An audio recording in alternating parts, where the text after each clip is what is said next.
В соответствии с постановлением правительства было отгружено уже 31 вагонов. Это порядка примерно 1500 тонн около гуманитарного груза. В этих вагонах сейчас прибыла первая партия. Здесь масло растительное, сахар и крупа гречневая. Еще ожидается прибытие металлопроката и трубы стальных, еще плюс муки пшеничной первого-второго сорта. И масло сливочное и мясные консервы. Общая сумма составляет, гуманитарный груз примерно около составляет это 503,4 тысячи миллионов тенге. Это примерно в долларах, я вам сейчас точно сумму скажу.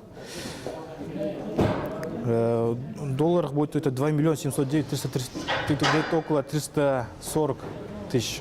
2 миллиона 340 тысяч. 2 миллиона 709 340 долларов примерно. На каком основании был запрос с таджикской стороны? Это был запрос с таджикской стороны.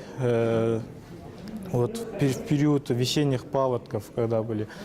Это все вот по этому запросу было потом составлено решение правительства, постановление правительства. И на основании постановления правительства мы уже как бы поставляем этот гуманитарный груз.